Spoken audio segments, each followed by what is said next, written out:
Bonjour à toutes et à tous, je suis ravie de vous retrouver pour ce nouveau numéro du Noté pour vous en images qui retrace l'actualité des marchés financiers de cette semaine. Alors, pour cette semaine qui s'est écoulée, j'attire votre attention sur 3 points. Le premier va être la nouvelle consultation de l'ESMA sur les paquets d'ordre. On est donc dans le cadre de la directive MiFID II et du règlement MiFIR et plus précisément sur le point de la transparence prix et post-trade. La consultation de l'ESMA porte sur les paquets d'ordre dans un marché liquide. Alors, elle est basée sur le nouvel article 9.6 du MiFIR.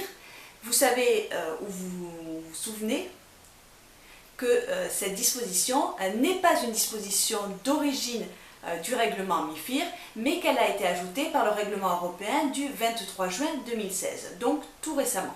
C'est la raison pour laquelle on a encore des textes de niveau 2 et notamment des consultations qui nous occupent de la part de l'ESMA. Dans son document de consultation, l'ESMA a proposé 2 séries de critères pour identifier les paquets d'ordre standardisés et liquides, puisque tel est l'objectif. On a tout d'abord des critères généraux. Ces critères vont donc s'appliquer à l'ensemble des paquets d'ordre. Ces critères généraux sont au nombre de 2. Le premier concerne le fait que tous les composants du paquet d'ordre doivent être standardisés. Le deuxième critère, c'est que chaque composant de l'instrument financier dérivé du paquet peut être compensé par une chambre de compensation centrale. Viennent s'ajouter à ces critères généraux des critères spécifiques aux classes d'actifs. On a donc des critères spécifiques aux dérivés de taux, aux dérivés actions, aux dérivés de crédit, aux dérivés sur commodities, sachant que l'ESMA va du coup en conclure que les autres classes d'actifs de dérivés ne sont pas considérées comme ayant un marché liquide dans leur ensemble et du coup ne sont pas soumises à cette consultation et donc à ces nouvelles règles qui devraient s'appliquer le 3 janvier 2018 puisque la date d'application a été fixée à celle de l'entrée en vigueur du règlement MiFIR. Le deuxième point sur lequel je voulais attirer votre attention, c'est à nouveau un document de l'ESMA, mais il ne s'agit pas là d'une consultation, mais d'un rapport final sur la mise en œuvre de l'obligation de concentration. Alors non pas d'une manière générale, puisque ça, depuis le 4 octobre, on sait que le niveau 2 s'est mis en route, mais pour les contreparties financières ayant un volume limité d'activité. On est donc dans un cas très spécifique pour mettre en œuvre cette obligation de compensation. Pourquoi l'ESMA s'est-elle saisie? Tout simplement parce qu'il est apparu compliqué à ces contreparties, même si ce sont des contreparties financières, de mettre en œuvre dans les délais cette obligation de compensation. La question des contreparties visées par cette nouvelle disposition a été débattue. Et en fait, l'ESMA en a conclu que, étant une mesure provisoire, il valait mieux rester sur des catégories existantes, et c'est donc la catégorie numéro 3 définie par l'EMIR, des contreparties financières, mais ayant des volumes beaucoup plus faibles pour l'obligation de compensation que celle évidemment de la catégorie 1, qui va être considérée comme rentrant dans le champ de cette nouvelle règle. Cette nouvelle règle permettrait à ces contreparties financières de décaler l'entrée en vigueur de l'obligation de compensation au 21 juin 2019 et non pas, comme cela devrait être le cas, au 21 juin 2017. C'est donc un délai qui est accordé à ces contreparties financières pour pouvoir mettre en œuvre sereinement cette obligation de compensation des dérivés standardisés. Le dernier élément sur lequel je souhaitais attirer votre attention, c'est le rapport de l'autorité des marchés financiers sur la mise en œuvre des obligations concernant la responsabilité sociale et environnementale par les émetteurs. Alors, c'est un rapport qui n'est pas obligatoire, donc qui n'est pas imposé par la loi, mais c'est un rapport sur lequel l'autorité des marchés financiers aime à faire des arrêts.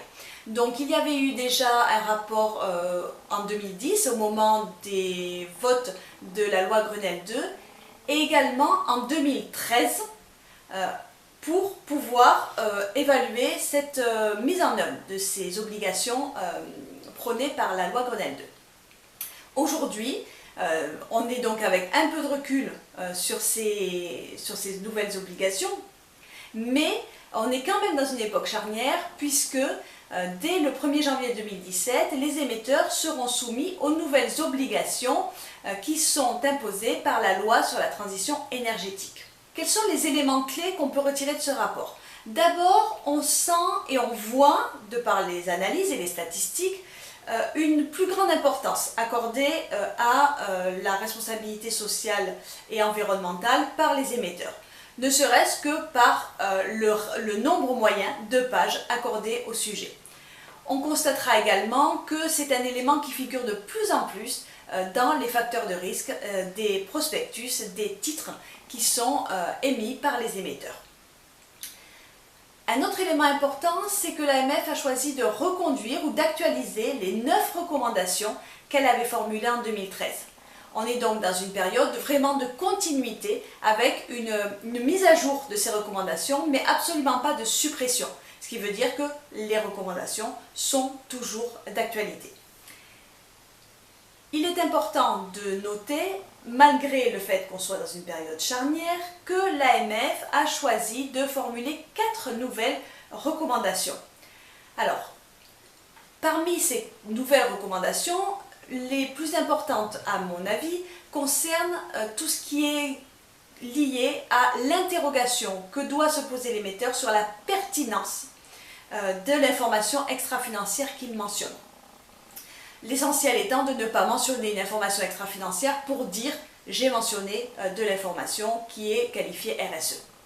Donc ça, c'est un point sur lequel l'autorité a choisi de mettre l'accent cette fois-ci.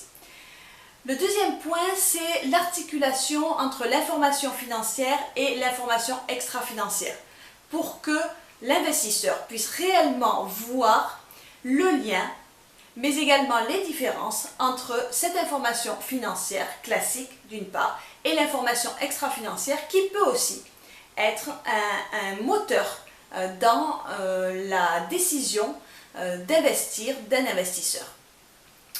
Le dernier point sur lequel je voulais attirer votre attention et que l'autorité fait également, c'est tout ce qui concerne les green bonds, puisque l'AMF a choisi de faire une recommandation spécifique à ces titres de créance qui sont de plus en plus encadrés plus par le marché en fait que réellement par un encadrement juridique, puisque ce sont des titres de créance comme tous les autres. Par contre, l'essentiel a été pour l'autorité des marchés financiers de faire comprendre à l'émetteur qu'il ne s'agit pas de simplement mentionner le caractère green de son obligation au moment où il émet, mais de suivre l'évolution de son titre et de voir qu'il correspond toujours aux critères qu'il a définis dès le début. C'est terminé pour cette actualité pour la semaine passée. J'espère que cela vous a intéressé. Évidemment, nous sommes dans l'attente de nombreux textes la semaine prochaine.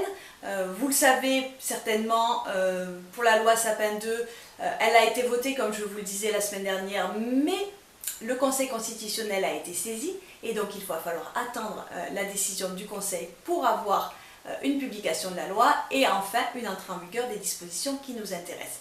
Par ailleurs, c'est la semaine prochaine que sera évoquée la question de la finalisation de Bâle 3 par l'Union européenne.